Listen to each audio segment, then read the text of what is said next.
What up? What up? What up? Welcome back to another episode of the Bad Podcast. Brad and Dawain, and we are actually live inside, or not inside, but outside of the E2M group. We're actually on the public page.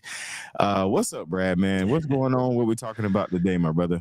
Man, just extremely blessed. Anytime I can get on the screen with you, Dawain, I just got to remind myself that, this is work. This is Yeah, work because it doesn't seem like it some days. So I'm just extremely blessed and grateful to be here.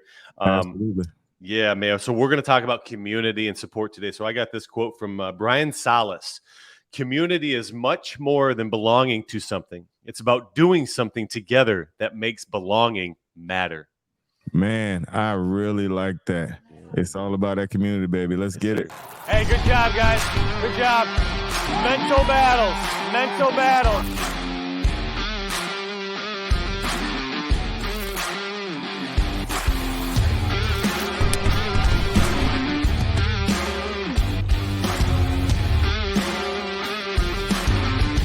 Hey man, each man for life, baby.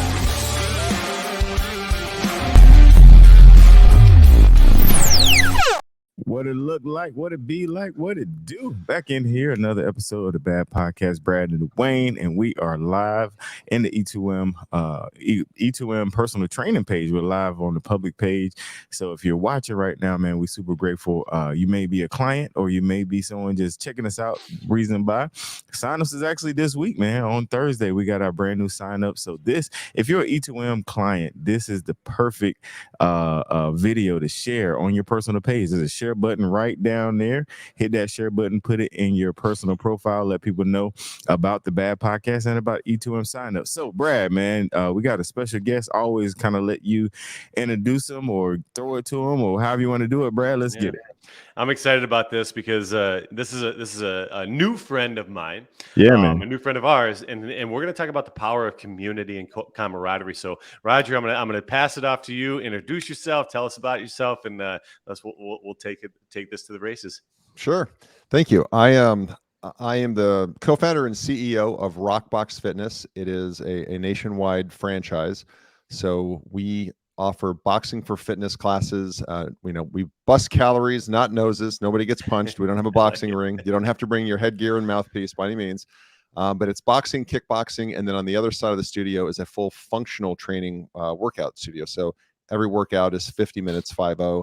You're going to do boxing, kickboxing, and then push and pull things to add lean muscle. But just to dovetail what you just said, community is really how we've built our studios across the nation, because you can get a workout, in a park by yourself, but it's pretty hard to stay motivated that way. And so we've really focused on building the community and the support and accountability that comes with a community that you just can't get on your own. Yeah. So can you break that down for us, Roger? Can you break down to, how you have built your community? Like what's that nucleus? What is the thing that everybody attaches to? I know fitness is probably the nucleus, but how do you establish that supportive role through your community? Yeah. A great question and an important one. So we like to onboard new members with a 6-week program. I know you guys have like an 8-week program. We have a 6-week program that we prefer. Not everybody wants to do it, and some people just want to come and take classes, and that's great. But the majority of our new members coming on board will go through a 6-week transformation program, because honestly, yes, we'll get people that are in really great shape that will come in and join, but the vast majority of our clients are deconditioned people that, maybe they were athletes at one time, or they've just never even worked out, and they realize, okay, I need to make a change. So because of that, there's a common goal in the studios, and there's no competition. It's not, I don't want to, nothing against CrossFit, but, you don't have to go write your name on the wall and write where you finished at and all that, because that can breed competition for the right group of people, right? For the right group of people, that's great. But for the vast majority of people, they get judged enough at work, they get judged enough at home. They don't want to deal with that in their gym. So it's always you against you. And we'll take them through the 6-week program that we include nutritional guidance, meal plan, a date night dining out guide, recipe guide, meal prep guide. We even give them a grocery list along with some customization around that. And if they want supplements, we can offer that. If they choose to do it all through Whole Foods, we encourage that as well. But But it starts off by joining, I think like you guys have, a private group, a private Facebook group. We've actually moved a lot of that onto an app now, a proprietary app, so that the interaction happens on the app. And then each person, when they come on board for that first 6 weeks, is assigned an accountability coach. And that accountability coach will be one of the certified personal trainers, even though it's instructors, I should say instructors, that teach the classes. It'll be one of those. It could be the general manager, and it may be a person that works more in the front of the house, but has a certification and is qualified to give fitness and nutrition advice. But mainly it's for accountability. So have you drank your 96 ounces of water today? Send them a text. If you call them on a Sunday night, have you done your grocery shopping? Yeah, cool, shoot me a picture of those. So it's a high level of accountability, because you guys know this better than really even I do, that first 6 to 8 weeks sets the tone for habits. Yeah. Yep. And if everybody says 21 days to a new habit. Actually, there's a lot of research that says it's twice as long as that to really establish a habit. No doubt. And so we like that 42-day marker, twice as long as 21 days. So we like that 42-day marker, 6 weeks of really getting somebody ingratiated into a routine, and then that community. So, we do all the things that a lot of boutique fitness studios like Rockbox Fitness does. That's host events. We'll be out in the community with a table at a health fair or at a large employer. We'll have other chiropractors and massage therapists come in, promote their business on a Saturday morning or something, and offer that to our members. But the real community happens before the class, and then I have to say, like, during the class and after. And what do I mean by that? Before, people will get there a little bit early. I've just watched it happen. And while they're gloving up and wrap, they have to wear wraps for their wrists so they protect their wrists, and then put on their gloves. And while they're going through that little routine, that ritual, if you will, you'll see people talking. They get by their favorite bag that they want to start with, a Muay Thai bag or a teardrop bag, and you'll see them talking and catching up. Then during the actual workout, when they're on the boxing side, there's a long skinny bag called the Muay Thai bag, and then there's a more like teardrop looking bag, which is more for punching at knees, not really kicking. And so you'll go back and forth between those two. So there'll be somebody in front of you on a Thai bag, somebody behind you on a tear bag, and you do one combo, 90 seconds, 2 minutes. When it's really a hard day, it's 3 minutes, and then you'll rotate. And as you rotate, you'll just watch this line of people go from a Thai bag to a tier and a tier to a Thai, and they'll bump fists as they go by each other. Like, okay, we made it, right? It's almost like it's I say it's you against you, but it's also everyone against the instructor. Like, everyone's kind of ganging up on, that instructor's just a jerk making us do that. And they touch gloves, and it's this ritual, kind of that we have where in Rockbox, where that glove touch is just like, hey man, congrats, you made it, I made it. Here we go again. And then after the workout, you just watch it. They congregate in the arena, which is where the workout happens, or they'll come out through the glass doors into the reception area, foyer, locker area, whatever you want to call it. And you just see them hang out, and it's it's kind of funny, Brad, because at some point we have to say, okay, you got to get out of here because the next class is coming in, because they want to hang out.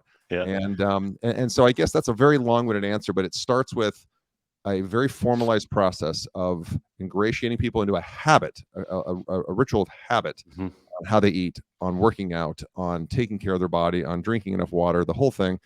And then the community aspect is a private group, so they can really be confidential in there and say, hey, I'm on the struggle bus today. Somebody, meet me for the 5:30. And then we in class do a lot of things that make people interact, because when they interact, they feel accepted and they feel welcome. Yeah. And I think, and then the one last thing I'll throw out that I can turn it back to you guys is, we made a decision after we have about 60 locations right now with Rockbox Fitness. We made a decision after, I think it was the third location, no more mirrors in the studio. So we took out every mirror besides the bathroom. There's 2 mirrors in the private bathrooms, but we took out every mirror in the studio so that people wouldn't feel judged, so they could feel part of the community, whether they were, Sports Illustrated cover model shape, or they were just starting their fitness journey. It didn't matter. Didn't matter if you're having a bad hair day, because there's no mirror, so you can't see yourself. Nobody else is going to be looking at you. Yeah. And man, that changed the community vibe in a positive way as well. Yeah. I love that. Dawain, just a second. I'm going to jump in real quick. So there's 2 things that I love And the first being that the no mirrors, right?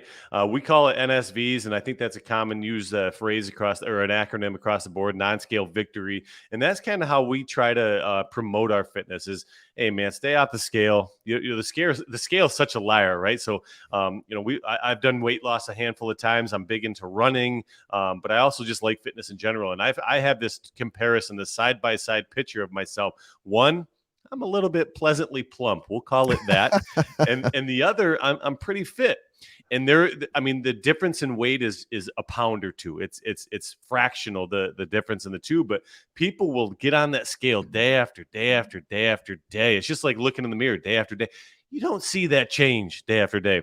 No. If you stay off the scale, if you take those progression pictures every Friday or once a week, you're going to see change over time. The second thing that I really liked was the fist bump. All right, so this is something that we talked about last week. It's that mutual respect. Like, I know what you went through. I know what you're going through right here, right now. I know the trials and the tribulations that you're experiencing. I like that. So, we don't have fist bumps because we're a virtual program, but every single day, people are promoting their fitness journey. People are talking about the ebbs and flows of fitness, and that's our fist bump. That's our virtual fist bump, and it's just that, hey, I'm posting my picture today. All right, I did my work, and it's that accountability. You come right back full circle to accountability. I did my work. Are you doing your work? Our virtual fist bump, Brad, is the thumbs up and the hearts. Yes, sir. And that's Yep. our virtual and the comments. That is so good, Yes. man. What I really love about everything that you said, because we're on the public page, but we talk about it a lot of times on the inside, is we know what we're talking about. You didn't say anything that we haven't implemented, we don't have going on. We built a community. It's an 8-week challenge. We talk about water. We go to the all natural route. Like, everything you name is E2M. And we didn't pay him to say this, y'all. Like, this isn't scripted. Like, we literally plugged up and got on here, and he pretty much explaining his business, which is successful, also explain the formula with E2M. And then I also want to touch on the that's the part, man, the community part. And just, we kind of jabbed at CrossFit, but CrossFit actually was the inspiration for our program as far as building the community. And I want to kind of throw this question to you, because I know how it works here. In order to build that kind of environment, it has to start from the top. So with you or the leadership, is that something that you instill in your leadership team or in your trainers? Is that something, and if it is, then in what ways did you do that? Yeah, great question. So I'm the backstory is I'm a corporate refugee. I spent 25 years in the pharmaceutical industry. From the time I was 22 out of school, out of undergrad, I was a sales rep, worked my way up after 8 moves. I moved my family 8 times in 14 years, chasing the next promotion. Ended up as a chief operating officer at the end of my career, and just decided, okay, I'm done with corporate America. And that's when I ended up co-founding Rockbox Fitness back in 2017. And so Dawain, I think I was very blessed to have all the training and all of the leadership coaching. I had a leadership coach. I went through, I don't know how many courses on leadership and read, myriad books on it.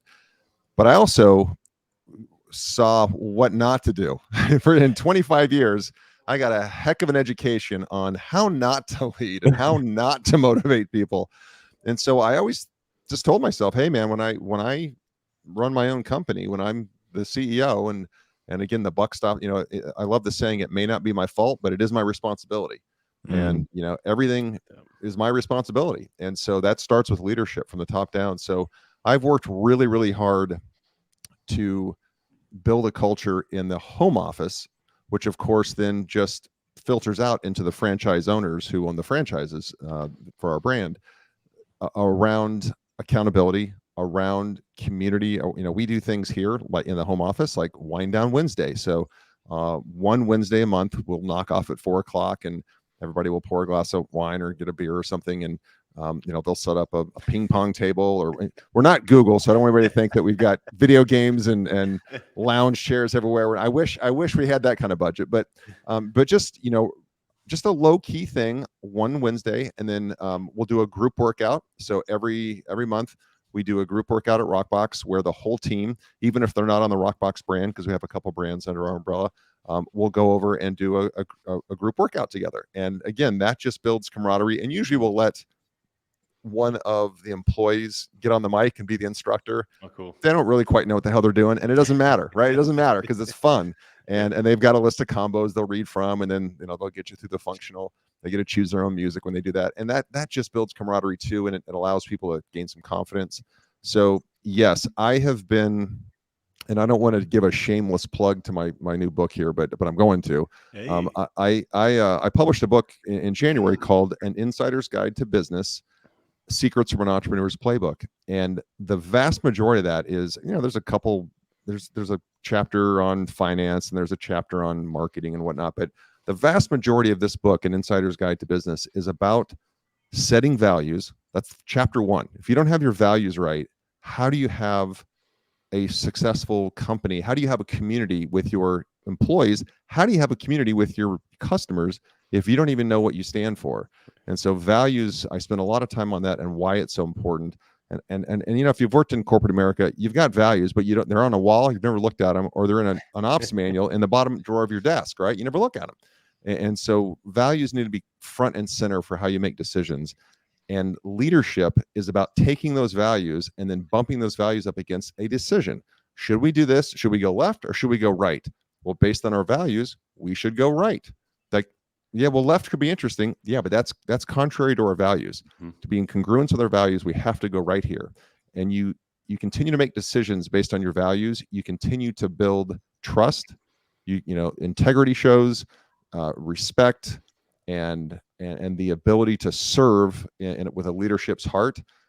With a leader heart. And what you'll find is if you stay true to your values, your community, the leadership within your main team or the teams that are below you will be so much more congruent because everybody's going off the same sheet of music.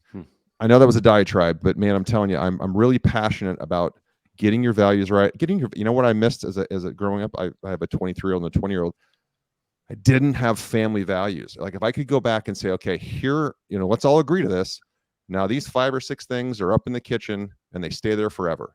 Whenever there's dissonance within the family, and there's always dissonance in a family, we go to the values, and I miss that. And man, if I could offer anything to even like a young father or a young mother that's listening, get your family values right before you even work on your professional values, and get your personal values right, and get your family values right, and then get your professional values right. But you start lining that up, and then you really live by them, not just words on the wall, but you really live by them.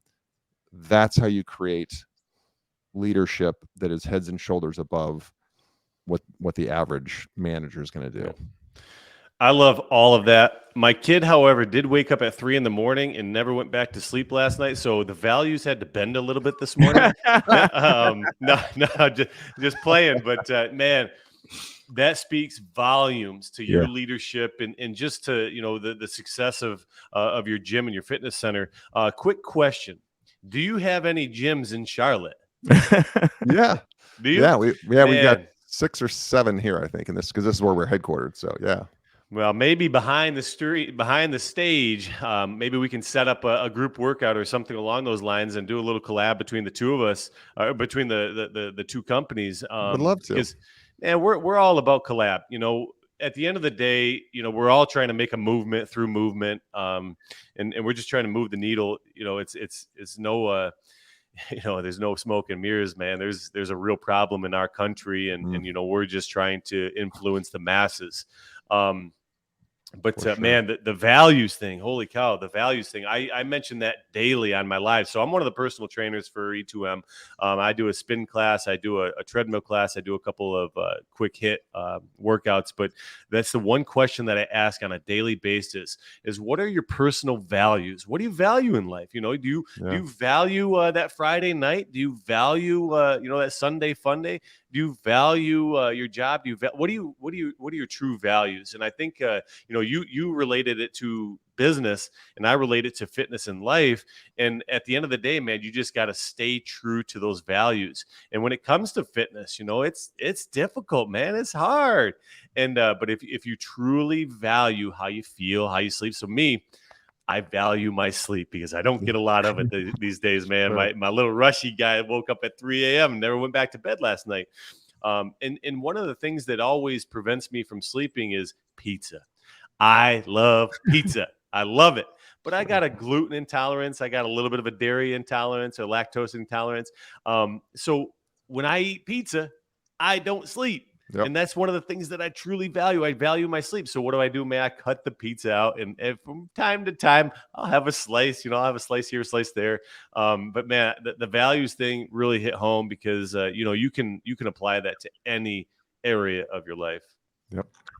So you said, I guess the home site is in the Charlotte area. Yeah, so we're headquartered in Charlotte. That's where I live in the Lake Norman area on Lake Norman, wow. and so Man, you could have came to the studio. yeah, it's true. It's funny. I'm sorry, was man. just I'm not talking good to- at keeping up with the emails. That's my fault. We could have No, had you that's- right here in the studio with me That is because we're totally right fine. outside of Waxhaw. Like we're in Indian land. Yeah. Actually, I owned a Rockbox off of Ray Road, and Yeah. I ended up selling that to a multi-unit franchisee, and he actually they had to move it for different reasons, but they moved it up to Waverly Okay. at the center there. But yeah, so we're headquartered here. So we've got one in Mooresville, we've got one in Huntersville, South End, Steel Creek, Rock Hill, Waverly, and South Park. Yeah, we'll do a part 2, man, and get you in the Yeah. studio. Yeah. And then like what Brad said, definitely like maybe get the team to. That'll be a good experience to get the team Yeah. up because I think Mandy does some boxing stuff and Alicia does some boxing stuff, and Jeff has a fighting back military fighting training background. Yo, I can throw some haymakers. I know. Good job. Bam. There it is. I got this. And see me, I don't do any of that.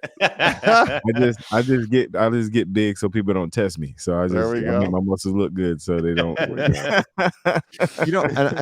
I would just dovetail on that. Like all of your listeners, the key is to find something they actually enjoy.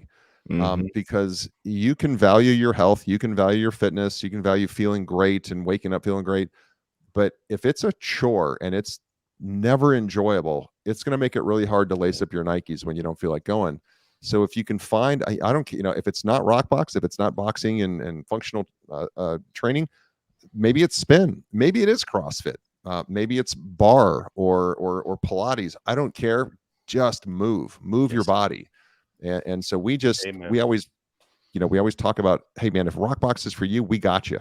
If it's not, totally cool, but go find some place that you love. Because if you hate running on a treadmill, then don't join the Y and go run on a treadmill because you won't. You'll quit.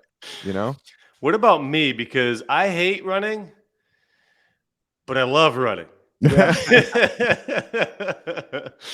Oh man, I'm just kidding. You're weird. Hey, I know, but speaking of the collab though, because we do have components of our fitness plan. Like we have cardio kickboxing, we have kickboxing, we have a handful of things that would align with the gym. So like, even people that are in E2M, they utilize the physical gyms. They utilize the Planet Fitnesses. They utilize what is it, Crunch Fitness down there? I think it's Crunch Fit. You guys got a Crunch Fitness. The Office. I mean, people are utilizing these physical brick and mortar shops, and man, we could really move the needle. And if we did a lot of this, and I was at the Super Bowl with my boss 2 weeks ago, and we were at Media Row, and a guy walked up to me, he says, "Hey man, you want to collab?" And I was like, "Yeah, cool, that'd be great." He goes, "You know what? You and I are in direct competition, but there's a lot of this, and there's not a lot of this, and we need more of this." And I was like, "Man, Like, that is just so simple. We have a lot of this. Like, everybody's in competition with each other, and we don't have a lot of this. And we need a lot more of this in this world. Yep. Amen. Absolutely, man. So this has been really good, Roger. Again, I'm kicking myself. We didn't have you in the studio, but we will definitely do it part 2 for sure, man. So right here, before we get out of here, we have a little segment that we call a "Do you know or did you know" fact. This is something that I see you have a podcast, so you probably talk a lot on there. But I want you to tell us something that you may not have said publicly, something that people that might not know about you, anything about your background, whatever. But I'm gonna play a short clip so you can be thinking about what that do you know or did you know fact about Roger. It's really short, so I'm gonna warn you. Be ready. Do you know? All right, the video's over. I hope you're ready. What is the do you know or did you know fact about Mr. Roger? All right. So if people that are really close to me know this, but most in general don't. They know me as a 53-year-old gray-haired CEO of a fitness company and some other brands. But when I was 18, I grew up in the Northwest. I went to school at undergrad at Arizona State down in Tempe, just, co-eds, flip-flops, tank tops. It was fantastic. And my hair was down to here because I grew up in the 80s, right? So I'm older than you guys. And so 80s rock, Van Halen, White Snake and Scorpions and all that. I was a lead guitar player and played in high school bands and bar bands and whatnot. And when I was at Arizona, my first year, I used to road trip over to Hollywood and go to the Sunset Strip and watch the 80s, hair bands play, like these up and coming bands. And there's a little music school over there called MIT, Musicians Institute of Technology. And I was one iota away from dropping out of college and moving to Hollywood to chase that dream. And the only thing that got me all twisted up was the starving musician part. I didn't like the starving. I didn't like the starving part of it. But fast forward 30 years and 33 years, my son is 20. And when he was 14, he said, "Dad, I'm moving to LA." He grew up here in Charlotte. I'm moving to LA and I'm going to be an electronic music producer. And I'm like, okay, sure. Kid turned 18, packed his car, drove to LA, and has not been back since. So it's funny how life kind of does that whole thing, man. Yeah. But yeah, so I was a long-haired rocker, and while everybody else had Michael Jordan and these sports stars on their wall, I had Eddie Van Halen and David Lee Roth, and those were my posters, right? So I'm not quite as buttoned up. If you really get to know me, I'm not quite as buttoned up as I come across in this role. I like that. I love that for sure, man. All right, man. Well, listen, I definitely understand the starving part. I'm in bodybuilding prep, so I'm starving all the time. So I can relate to that. But no, man, this has been really fun. Super, super grateful that you took time out of your schedule to come on our show. And we appreciate it. And I know our listeners do. And those that are watching live, we appreciate y'all watching live, man. There's somebody asked if you had a location somewhere. I just want to look. It was Massachusetts. Who is that? Do y'all have funny? Tomorrow we are. I think we are doing a deal with a franchisee prospect in the Boston area. So wow. Crazy but true that unless it falls apart, tomorrow we'll ink that deal. Yeah. Wow. Be on the lookout. Whoever put their comment. That's crazy. So fire. I love it. Good deal. But that might be a good business omen that was asked. Yeah, that's kind of freaked me out, quite frankly. Wow. Yeah.